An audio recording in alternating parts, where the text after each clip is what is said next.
앞뒤 좌우로 한번 인사하겠습니다. 집에서도 할렐루야 하고요. 또 쉼터에서, 식당에서도, 또 교육관에서도 한번 손들고 우리 서로가 축복하면서 힘을 내세요. 하나님은 살아계십니다. 그렇게 한번 인사하겠습니다. 힘을 내세요. 하나님은 살아계십니다. 믿는 분만 아멘 하십시다. 할렐루야. 하나님은 살아계셔요. 그걸 우리를 통해서 보여주시라는 거 아니겠어요? 지금 굉장히 어렵지 않아요? 경제적으로도 그렇고, 나라적으로도 그렇고, 교회적으로도 그렇고. 여러분, 지금 우울증 환자들이 무수히 많아지고 있고요. 그리고 정신적으로 치료받아야 할 사람들이 매우 많아지고.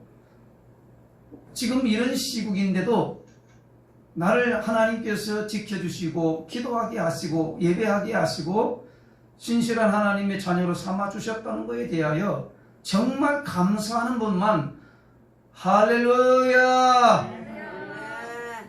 정말 감사합니까? 정말 고맙습니까? 그 주님을 찬양할 수 있기를 주님의 이름으로 축원합니다. 여러분, 우리는 예수 믿는 하나님의 자녀들, 볼 것을 봐야 돼요. 봐서는 안 될 것을 보고서 이와 같이 망신당하는 사람들이 얼마나 많은지 몰라요. 해외여행을 갔다가 볼 것은 안 보고 엉뚱한 것만 보고 와서 좀 후회스럽다. 그런 경우도 없지 않아 있지 않습니까?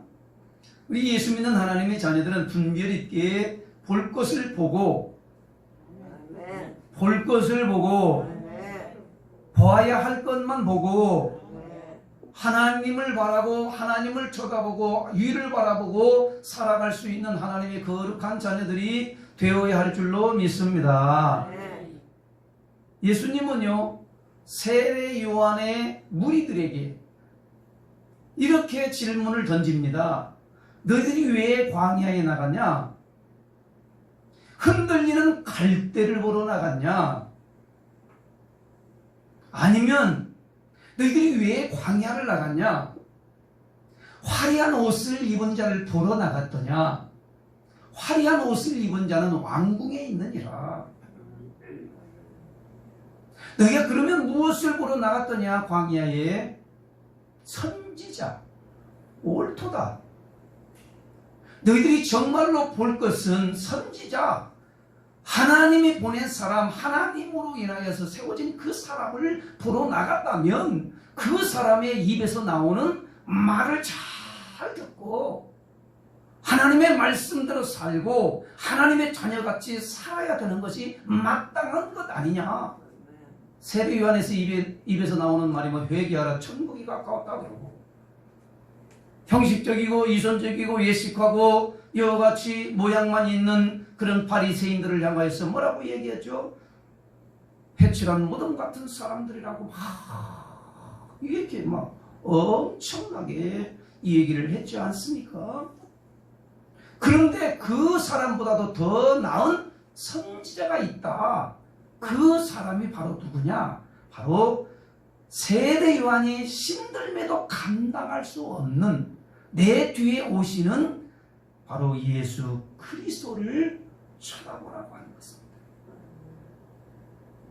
오늘 하나님께서 우리를 은혜 주시려고, 복을 주시려고 이 복된 날 주님의 아침에, 주일날 아침에 우리를 불러주시고, 가정에서도 쉼터에서도 교육관에서도 그리고 이와 같이 사방팔방에 많이 떨어져 있는 사람들 가운데서도 오늘 예배할 수 있는 것, 예배 앞에 하나님 앞에 나올 수 있었던 것은 오늘 누구를 쳐다보고 누구를 바라볼 때에 이런 위기를 극복하고 고난의 때에 살아갈 수 있고 이길 수 있는가 라고 하는 말씀을 우리들에게 던져주시는 것입니다. 한번 크게 한번 따라서 하겠습니다. 예수님만 바라보라. 예수님만 바라보라. 이 말씀, 이 제목에 우리 모든 성도들이 힘을 얻기를 주님의 이름으로 축원을 드리겠습니다.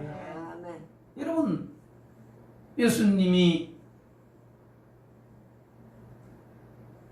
고난당하는, 풍랑을 만나서 고난을 당하는 그 제자들에게 쏜살같이 찾아가서 바다 위를 걸으셔서 그 고난의 침략에 빠져가는 그런 제자들을 건져내어 주셔서 그 주변에 많은 사람들이 당신이 도대체가 누군가? 당신이 어떤 사람이기에 이와 같이 바다 위를 걸어서 풍랑을 잠잠케 하고 우리를 구원할 수 있단 말인가? 라고 하는 이 의문을 오늘 본문을 통해서 보여주시고 있는데, 불신자들도 배 안에 있는 사람들조차도 당신은 하나님의 아들이십니다. 한번 따라서 하겠습니다. 당신은 하나님의 아들이십니다. 신약 성경에 구속사에 가장 큰 질문 하나가 있는데, 예수 그리스도는 누구신가? 라고 하는 것이 신약 성경의 핵심 질문 중에 하나예요.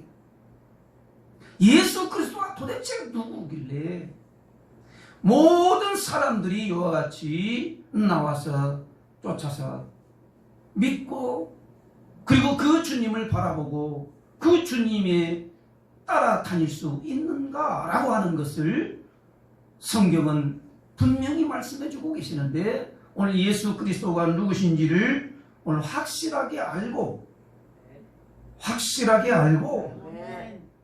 믿음으로 다시 일어날 수 있는 우리 은강교회 모든 성도들 되기를 주님의 이름으로 축원을 드리겠습니다. 가정에서 우리가 인생을 항해하다 보면은 크고 작은 수많은 파도들이 끊임없이 일어나는 것을 보게 됩니다. 자, 이번에 12일 동안에 파도들이 막 3개씩이나 폭풍이 또 이와 같이 태풍이 3개씩이나 불어닥치는으로 말미암아 많은 사람들이 어려움을 당하고, 그리고 이와 같이 힘들어하면서 괴로움을 당하고 낙심하고 어떻게 살아야 될지 모른다라고 하는 아우성치는 이 시대에 우리들 하나님이 그 가운데서도 은혜 가운데 지켜주셔서 하나님을 바라볼 수 있도록, 하나님의 은혜를 받을 수 있도록 우리를 인도해 주신 것, 우리는 늘 감사하면서 주님을 위해서 살아갈 수 있는 은혜가 우리 모두에게 있기를 바랍니다. 제가 가정에서도 문제가 생기면 꼭 교회에 문제가 터지고, 가정이 안정되고 편안해지면 또 이와 같이 문제가 터져서 참으로 기도하지 아니하면 안 되는 상황을 만들어 버릴 때가 한두 번이 아니었습니다. 그런데 감사할 것은 너가 그렇게 문제가 있고 어려운 환경에 처할 때마다 살려주시고 구원하시고 해결시켜 주시는 분 오직 하나님 한 분밖에 없다라고 하는 사실을 믿고 주님 앞에 기도할 수 있다라고 하는 것이 얼마나 큰 은혜였는지 모릅니다. 잠잠하면 또 터지고, 천연병이 잠잠해지려면 또 터지고, 또 잡았는가 싶으면 또 터지고, 이런 일들이 반복적으로 일어나는 것은 크고 작은 이와 같이 작은 인생의 파도 똑같다라고 하는 것, 어느 누구도 마찬가지라고 하는 것입니다. 예수님의 사역도 마찬가지였습니다. 예수님이 공생애를 시작하면서 하루도 편히 쉬실 날이 없으셨고 끊임없이 하나님의 사역에 바쁘셨습니다. 그런 가운데 비보를 전달받는 것은 그렇게 하나님의 나라를 위해서 주의 오심을 예비하는 그 세례 요한이 누구를 통해서? 헤로드 왕이라는 통해서 이와 같이 목베임을 당했다라는 소식을 듣고 얼마나 낙심했는지 모릅니다. 얼마나 힘들겠습니까? 하나님의 사역이 보통 힘든 게 아니잖아요. 그 소리를 들었던 예수님은 빵을 먹고 쫓아갔던 무리들을 먼저 다 보내시고, 또 제자들도 먼저 갈 길을 먼저 보내시고 혼자 한적한 곳을 찾아서 기도하러 올라가시지 않습니까? 사랑하는 성도 여러분, 어려움을 만나면, 고난을 만나면, 풍랑을 만나면 우리가 해야 할 것이 바로 뭐냐면 하나님 앞에서 엎드려서 기도하는 것 이외에는 다른 방법이 없습니다. 그 소리를 들었던 예수님은 한적한 곳을 쫓아서 이와 같이 기도하시게 되는데, 제자들이 기도하는 가운데에 하나님께서 또 제자들이 먼저 간 이 제자들이 물에 빠져서 허우적거리면서 살려달라고 소리를 듣습니다. 오늘 우리는 주님 떠나 주님 바라보지 아니하고 주님 의지하지 아니하면 언제든지 풍랑은, 고난은 찾아올 수밖에 없다라고 하는 사실을 우리는 믿음으로 고백하고, 하나님이여 어찌하면 좋습니까? 주님이 살려주시고 다시 세워주시고 하나님이 이렇게 세워주시라고 부르짖어 기도하는 우리 모든 성도들이 되기를 주님의 이름으로 축원을 드리겠습니다. 사랑하는 성도 여러분, 지금이 어느 때입니까? 영적으로 암흑기 점점 나빠지고 있는데, 통계적으로 교회에 대해서 생각하는 게 좋아졌다라는 생각이 아니라 좀 더 나빠졌다라고 하는 생각이 훨씬 더 프로테적으로 높아지는 것을 보면서, 그럼에도 불구하고 하나님의 자녀들이 다시 모여서 하나님께서 가르쳐 주신, 주님이 우리에게 보여주신 그 말씀을 붙들고 다시 세워가야 할 사명이 우리 모두에게 있는 줄로 믿습니다. 정의를 세우고 공의를 바로 세우고 하나님의 나라를 세우고 하나님의 나라를 세워서 나라와 민족이 파록하도록 방향을 제시해 줄 수 있는 교회가 되어야 될 텐데, 지금 욕을 얻어먹고 있고 비방당하고 있으니 얼마나 힘들죠. 하나님은 우리 민족에게 다시 기회를 주셨다라고 저는 생각을 하는데, 특별히 믿는 자들에게 주신다라고 생각을 합니다. 하나님은 전염병의 위기를 통해서 나라와 백성들을 새롭게 만드시고 새롭게 세워주실 줄로 확실하게 믿고, 우리는 끊임없이 하나님 앞에 기도하면서 하나님의 궁유를 구하는 그런 교회와 우리 모든 성도들이 되어야 할 줄로 믿습니다. 이때 핑계대지 말고 책임전가하지 말고 스스로 성찰하면서 스스로 책임질 줄로 알고 스스로 바르게 세워 갈 때에 희망이 있습니다. 소망 있는 나라, 미래를 선도해가는 나라로 크게 도약할 것을 확신함이지만 우리 자신들이 먼저 하나님 앞에 스스로 성찰을 해야 될 때라는 사실. 사랑하는 성도 여러분, 계속해서 핑계대고 책임 떠넘기고 성찰도 안 하고 안 고치고 옛것 그대로 가지고 간다면, 옛 습관 그대로 가지고 간다면 절대 절망의 구제불능의 사회, 회복불능의 교회로 전락할 것이 분명합니다. 이런 위기를 돌파하기 위해서 오늘 본문을 통해서 우리가 은혜를 나쁘지 않은 것은, 첫 번째 한번 생각해 볼 것은, 오늘 위기를 만난 제자들이 통하여서 우리에게 주시는 교훈이 뭔가를 한번 보려고 합니다. 한번 마태복음 14장 26절 말씀을 다 같이 한번 읽겠습니다. 시작. 26절 시작. 제자들이 그가 바다 위로 걸어오심을 보고 놀라 유령이라 하며 무서워하여 소리를 지르더니. 예수님을 보고 유령이라고 제자들은 그렇게 보았어요. 배 띄우기 전에 예수님이 수많은 사람들을 오병이의 기적을 보여줬던 현장에 있었던 제자들입니다. 예수님이 누구신가를 아직 알지 못하는 이 제자들에게 급히 쏜살같이 이와 같이 풍랑으로 인해서 침몰 위기에 있는 제자들에게 바다 위를 걸어서 가셨는데 제자들이 생각할 때는 뭘로 보였냐?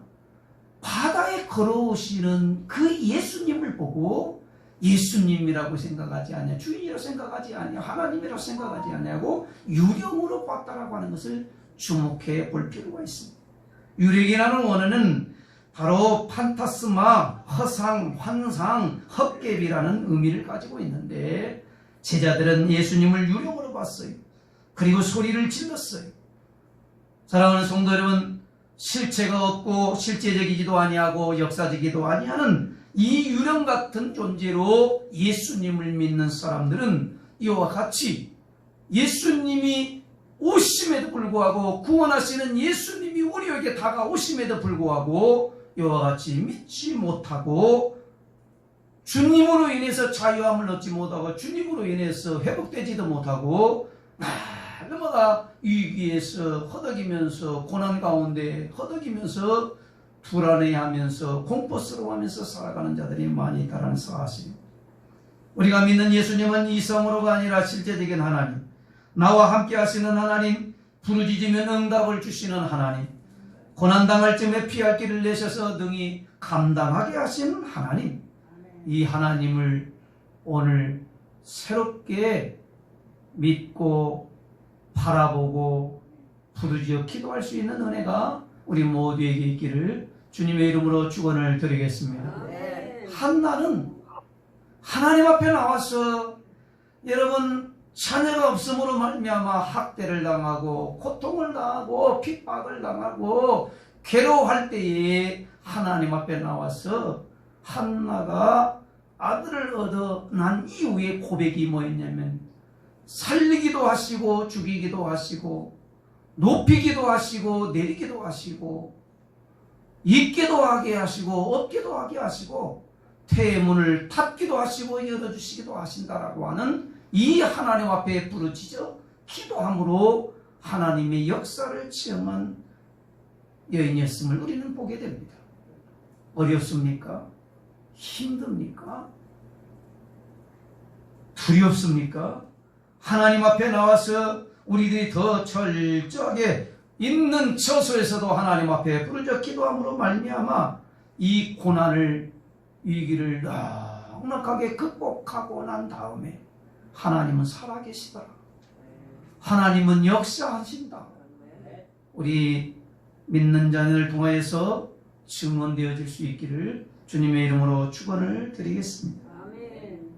여러분 교회 나올 때 무슨 흔들리는 갈대 그리고 화려한 옷을 입은 자를 보기 위해서 온 것도 아니고 그리고 무엇을 얻기 위해서도 온 것도 아니라 나를 구속하시고 나를 건져주시고 나를 위기에서 이와 같이 건져내어 주셨던 그 주님을 노래하며 찬양하며 영광을 돌리기 위해서 오게 된 줄로 믿습니다. 아멘. 오늘 예배 중에 주님이 안 보이신다면 오늘 주님이 보여지시는 주님만을 바라보며 사는 그런 은혜가 우리 모두에게 있기를 주님의 이름으로 축복합니다. 아멘. 스펄전이라는 유명한 설교가 있습니다. 그런데 인생의 회의를 느꼈어요. 나는 이제 더 이상 내가 사는 의미가 뭐야?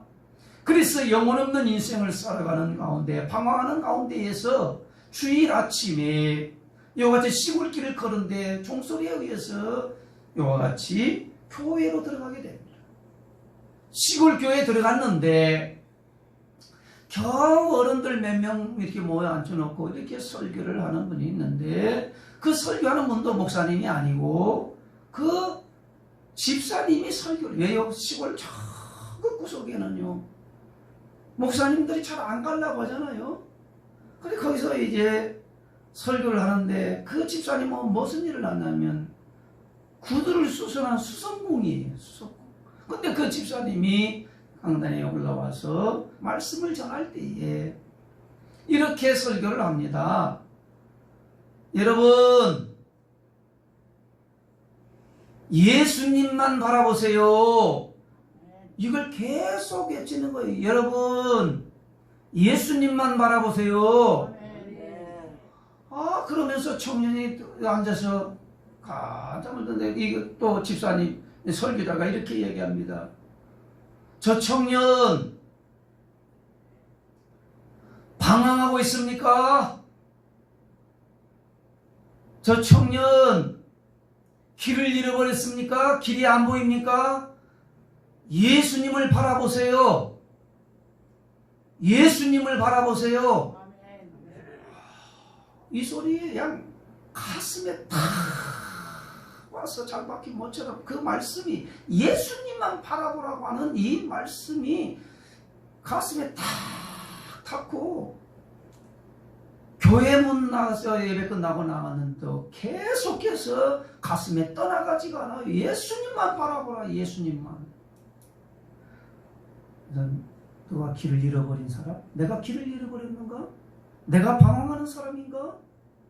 그러면서 곰곰이 생각하면서 늘 예수님만 바라보다가 말씀 가운데에 그 하나님이 나를 부르심을 알고 이와 같이 하나님 앞에 충성스러운 종이 되고 영국의 유명한 설교의 태거가 되었다라고 하는 사실. 시작이 뭐예요? 시골 교회에 들어가서 예배하는 중이에요. 그 집사님이 설교를 하는데, 여러분 예수님만 바라보세요. 예수님만 바라보세요. 길을 잃어버렸습니까? 방황하십니까? 예수님만 바라보세요.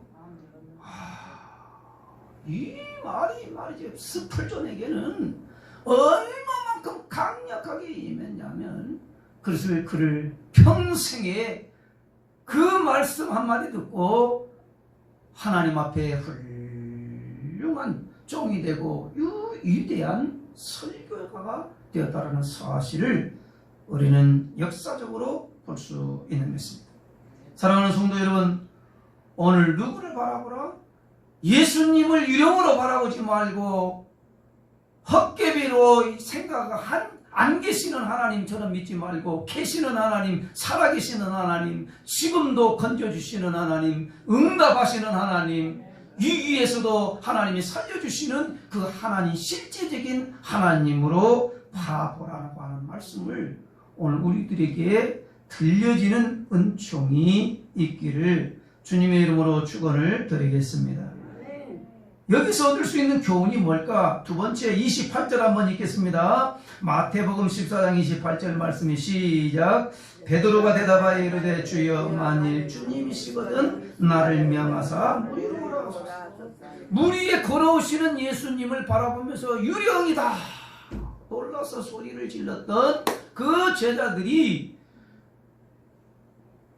주님인 줄을 확실하게 믿었다고 하는, 주여 나를 오라 하셔서 그러겠는데, 오늘 베드로는 뭐라고 얘기하냐면, 만일 주님이시라면, 만일 주님이시라면, 그렇게 이와 같이 말씀을 던지는 것을 보게 됩니다. 만일 주님이시라면.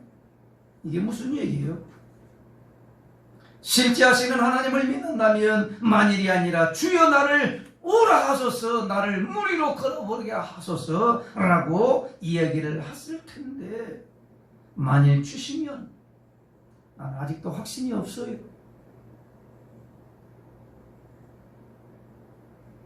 주님이신지 아닌지 모르겠지만 정말 주님이시라면 무리를 오라 라고 하는 이런 베드로의 신앙 모습을 볼 수 있습니다. 여러분, 중요한 것은 이 말이 주인으로 믿어지어서 이런 말이 나오는 것이 아니라 주님을 시험해보는 이런 모습을 우리는 엿볼 수가 있는 것입니다. 정말 자연을 초월하여 역사하시는 분이 예수님이신가? 정말 믿고 따를 분이 예수 그리스도신가? 평생을 바라보면서 생명을 걸어도 될 만한 분이 바로 예수 그리스도 당신인가? 한번 나를 이와 같이 바다 위로 걸어보, 나를 오라 하소서.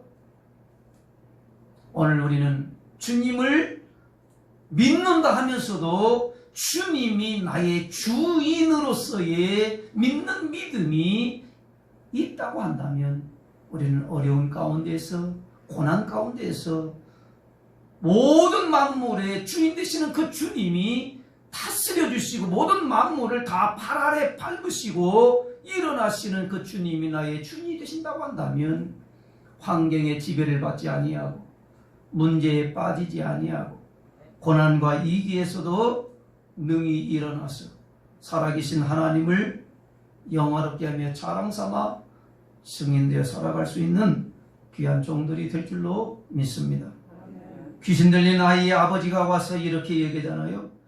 만일 할 수가 있거든, 하실 수 있거든, 그렇게 이와 같이 자기 아들이 귀신이 들려있는 아들을 데려와서 예수님께 데려와서 당신이 할 수 있으시거든. 여러분, 그때 예수님이 뭐라고 말씀하십니까? 할 수 있거든이 무슨 말이냐? 믿는 자에게 넘치지 못함이 없느니라 그랬습니다. 성경은 왜 예수님만 바라봐야 한다는가? 왜 예수님만 바라보러 가시는가? 히브리서 12장 2절 말씀을 한번 보겠습니다. 한번 같이 한번 읽겠습니다. 시작. 믿음의 주요 또 온전하게 하신 이인 예수를 바라보라. 믿음의 주님의 믿음의 대상이요 믿음의 주요, 우리를 온전하게 하실 분은 예수 그리스도밖에 없기 때문인 것입니다. 예수님은 만물의 주인이셔 역사의 주인이셔 생명의 주인이시라는 사실을 우리 모두가 인정한다면 위기가 왔어도 고난이 찾아왔어도 두려워하지 말고 반드시 주님만 바라볼 수 있는 은혜가 우리 모두에게 있기를 바랍니다. 우리가 사용하고 있는 연대를 한번 생각해 보십시오. BC라고 하는 것은 주 전입니다. AD라고 하는 것은 주 후예요. 역사의 주인이 누구냐? 바로 예수 그리스도가 낳기 전을 BC라고 하는 것이고, 예수님이 낳은 그때부터 역사의 시작 AD라고 하는 것이 시작이 됐다라고 하는 것을 보면 역사의 주인은 오직 예수 그리스도시다. 이스라엘 백성들은 광야 40년 동안 끊임없이 하나님을 시험했고 반석에서 물을 내시나 한번 봐야지. 사랑하는 성도들, 광야에서 고기도 주시나? 하나님 고기 달라고 또 이렇게 하시죠. 여러분, 홍해를 정말 주님 하나님이 가르치는 거야? 라고 하면서 끊임없이 이스라엘 백성들은 하나님에 대해서 하나님의 능력에서 10번씩 이상으로 이와 같이 시험을 했고 점검을 했고 하나님을 의심했던 것을 보게 됩니다. 여러분이나 제가 하나님을 믿으면서 생명의 주를 믿으면서도 우리 가운데에서 확실한 믿음, 살려주시는 믿음, 세워주신다라고 하는 이 주인 되신 예수 그리스도를 나의 주인으로 모시고 사는가 라고 하는 것을 오늘 아침에 하나님의 말씀을 통하여 듣고, 나의 주인은 오직 예수 그리스도시다.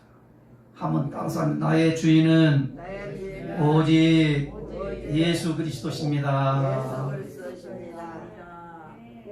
나의 주인은 오직 예수님이에요. 모든 만물의 주인도 예수님이시고 이 땅의 통치자도 예수 그리스도시고 만왕의 왕이 되시고 만주의 주가 되시는 그 주님이 나의 주가 될 때에는 바로 바다를 밟으시고 모든 고난과 환난과 역경을 다 발 아래 두시는 그 주님이 나의 주인이시라고 한다면 우리는 이기 때 그 환경과 문제와 그리고 요가 고난에 집착할 것이 아니라, 빠져들어갈 것이 아니라 오직 주님을 바라볼 때에는 계속해서 안전하게 걸어가게 될 줄로 믿습니다. 중요한 건 뭐지요? 예수님의 시야에서 벗어날 때에 풍랑이 보이고, 예수님의 집착할 때, 예수님을 꼭 바라볼 때에는 풍랑이 안 보이지만 예수님을 바라보지 아니하면 얼마든지 누구든지 풍랑을 이와 같이 보이게 되어서 다 빠져들어가는 것을 경험하게 된다는 사실입니다. 오늘 여기에서 우리가 얻을 수 있는 교훈, 위기를 갖다가 극복할 수 있는 교훈, 방법이 뭘까? 한번 마태복음 14장 31절 말씀을 다 같이 한번 읽겠습니다.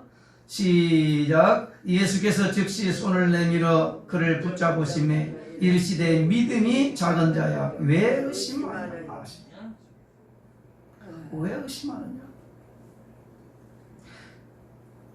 예수님이 나를 오라, 베드로가 나를 오라 하소서 그럴 때 베드로가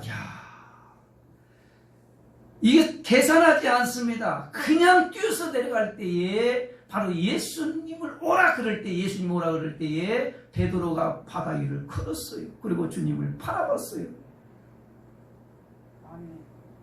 그런데 베드로가 무슨 생각인데, 내가 지금 생시야 꿈이야, 내가 지금 이렇게 바다를 위를 걷고 있는 거야. 의심이 들어갈 때에 바로 어떻게 시선이 돌아가냐면 주님을 바라보는 것이 아니라 파도가 보이고 풍랑이 보이기 때문에 거기서 빠져들어가게 됐던 것이에요. 사랑하는 성도 여러분, 우리들에게 주시는 교훈이 뭘까? 의심 말고 절대 믿음의 모험이 우리들에게 있어야 되는데, 절대 믿음을 가지는 우리 모든 성도들이 되시기를 주님의 이름으로 축원을 드리겠습니다. 아멘. 절대 믿음. 모험의 믿음. 아무나 갖는 거 아닌 것 같아요. 베드로니까 이와 같이 그 마음에 타혈질인데 하나님 주님의 말씀이라면, 그래서 바다를 탁 뛰어내렸는데, 그만 걸어가는 모습을 자기도 보면서 정말 신기하고 이상하지 않겠어요? 그런데 왜 의심이 들어갔을까? 주님을 바라보지 않으면 의심이 들어가게 되고, 결국에는 풍랑을 바라보고 세상을 바라보게 되고, 그러기서 불 속에 빠져들어간다는 사실. 우리의 시선이, 우리의 관심이, 우리의 모든 것이 초점이 어디에 맞춰야 되느냐? 항상 주님을 바라보고 주님께 초점이 맞춰지고, 그리고 갈 때에는 빠져들어가는 것이 아니라 하나님의 기적을 체험하고 하나님의 역사를 체험하고 하나님이 함께 하시는 그런 증인된 삶을 살아가게 되는 줄로 믿습니다. 환경에 빠지지 않고 문제에 빠지지 않고 이념과 사상에 빠지지 아니하고 예수님만 바라볼 때에 어떤 상황에서 빠지지 아니하고 일어나서 걸어가는 역사를 체험하게 될 줄로 믿습니다. 그렇게 훌륭하게 이와 같이 목회를 하고 사회적 덕망 있는 사람들조차도 한순간 이와 같이 주님을 빗겨갈 때에 무너진다는 사실을 우리는 오늘 베드로를 통해서 그 교훈을 얻을 수 있습니다. 믿음의 반대는 불신이 아니라 의심입니다. 의심하는 기도는 바다에 일어나는 거품 같으니 무엇을 얻기를 생각하지 말라고 성경은 우리들에게 가르쳐주고 있습니다. 야고보서 1장 6절 말씀을 보면 오직 믿음으로 구하고 조금 더 의심하지 말라. 의심하는 자는 마치 바람에 밀려 요동하는 바닷물결 같으니 이런 사람은 무엇이든지 죽게 얻기를 생각하지 말라 말씀하세요. 의심하지 말라라는 거죠. 하나님은 살아계셔서 구원하시는 좋으신 하나님인 것을 우리 모두가 믿음으로 받기를 주님의 이름으로 축원을 드리겠습니다. 하나님께로서 난 자마다 세상을 이기느니라. 세상을 이기는 이김은 이것이니 우리의